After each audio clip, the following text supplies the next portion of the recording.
இறந்து போன நம்முடைய அப்பா அம்மா தாத்தா பாட்டி எல்லாருமே நம்ம கிட்ட வந்து திரும்ப பேசினா எப்படி இருக்கும்? கொஞ்சம் இமேஜினேஷன் பண்ணி பாருங்க. செம்மையா இருக்கும்ல? இந்த மாதிரியான ஒரு ரியல் ஃபீலை நமக்கு கொடுத்தது இந்த காகம் தான். அப்படிப்பட்ட காகம்லாம் இப்ப எங்க இருக்குதுன்னே தெரியல. காகம் வாயக்கூடிய வாழ்வாதாரத்துல பிரச்சனையா இல்ல இந்த பூமியில பிரச்சனையா டீடைல்ஸா இப்ப பாத்திரலாமா? இந்த மாதிரியான நிறைய ரியல் ஹிஸ்டரி நான் பேசிட்டு இருப்பேன். என்ன ஒரு ஃபாலோ மட்டும் பண்ணிக்கோங்க.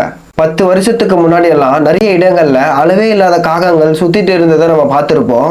இப்ப என்னன்னா 30% காகம் வாழ்வதற்கான வாழ்வாதாரம் பாதிக்கப்பட்டு கணிசமா குறைஞ்சிருச்சுன்னு சொல்றாங்க. SOIBன்னு சொல்லப்படுற ஸ்டேட் ஆஃப் இந்தியன் பர்ட்ஸ் என்ன சொல்றாங்கன்னா, ரீசெண்டா எடுத்த ஆய்வுல 100 காகங்கள் வாழ்ந்துட்டு இருந்த ஒரு இடத்துல இப்ப வெறும் 70 காகங்கள் மட்டும் தான் வாழ்ந்துட்டு இருக்குதுன்னு சொல்றாங்க. காகங்களுடைய வாழ்வாதாரம் பாதிக்கப்பட்டதற்கான முக்கிய காரணங்கள் என்னென்ன அப்படின்றத இப்ப நம்ம பார்க்கலாம். இதற்கு முன்னெல்லாம் ஏதாச்சும் ஊர்கள்ல ஃபெஸ்டிவல் ஃபங்க்ஷன் அப்படின்னா இயற்கையா வளரப்பட்ட வாயிலையை பயன்படுத்தி தான் நம்ம உணவு அருந்துவோம். நாம சாப்பிட்டு போக மிச்சம் இருக்கிறத அப்படியே ஓபன் பிளேஸ்ல வச்சிடுவோம். இந்த இலைகளை பல விலங்குகள் பல பறவைகள் சாப்பிட்டு உயிர் வாழ்ந்துட்டு இருந்துச்சு. இப்ப என்னன்னா அதற்கு மாறாக ட்ரெடிஷ்னலா ஒரு படி மேல போய் வாயிலைக்கு பதிலாக கம்ப்யூட்டர் இலையை பயன்படுத்துறோம்.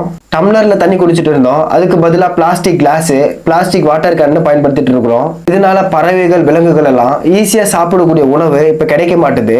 நீங்க ஒன்னா ட்ரெடிஷ்னலா மாறிக்கலாம், பட் எங்களால மாற முடியாது, நாங்க கொஞ்சம் கொஞ்சமா அழிஞ்சிட்டு போறோம் அப்படின்னு சொல்லிட்டு தான் இப்போ 100ல இருந்து 70% இப்ப காகங்கள் குறைஞ்சிருச்சு. செகண்டா பாத்தீங்கன்னா பெரும்பாலான காகங்கள் கூடி கட்டி வாயிற பெரிய பெரிய ஆலமரம் அரச மரம் வேப்ப மரம் எல்லாம் இப்ப கொஞ்சம் கொஞ்சமா வெட்டப்பட்டுட்டு வருது.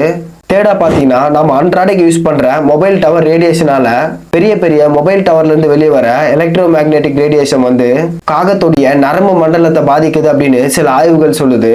இதெல்லாம் மீறி பறவைகள் குளத்திலேயோ ஆறுலயோ தண்ணி குடிக்க போனா ரசாயன கலந்த தண்ணீர் கலக்கப்படுது. பாதுகாப்பான குடிநீர் பறவைகளுக்கு இல்ல. இந்த சுத்திகரிக்கப்படாத மாசடைந்த தண்ணீர் பறவைகள் குடிக்கிறதுனால பெரும்பாலான வைரஸ் ஏற்பட்டு நிறைய பறவைகள் இறந்து போகுது.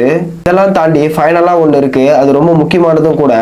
விவசாயத்துக்கும் வீடுகளுக்குமே நிறைய பயன்படுத்தப்படுற பூச்சிக்கொல்லி மருந்து ரசாயன கலந்த கெமிக்கல் மருந்து இது எல்லாமே பெரும்பாலான காகங்கள் உணவு சங்கிலின்னு சொல்லப்படுற தொண்டை வழியா மாட்டிக்கிட்டு அழுகிய விதைகளையும் நச்சு கலந்த பூச்சியுமே சாப்பிட்டு விவசாயத்துக்கு பாதிப்பு ஏற்படாம தன்னைத்தானே பாதிச்சுட்டு இறந்து போகுதுன்னு சொல்றாங்க. எல்லாம் சரி, இந்த காகம் உயிர் வாயிறதுனால நமக்கு என்ன பயன்னு பார்க்கலாமா? விளை நிலங்கள்ல விதைகள் விதைக்கும் போது ஒரு சில விதைகள் அழுகி போயிடும், ஒரு சில விதைகள் வளர ஆரம்பிக்கும். இந்த அழுகி போன விதையை நம்ம எடுக்காம விட்டோம் அப்படின்னா மற்ற விதைகளும் கூட சேர்ந்து அழுகி போயிடும். எது அழுகிய விதைன்னு பார்த்து கூட நம்மளால அவ்வளவு சீக்கிரம் எடுக்க முடியாது.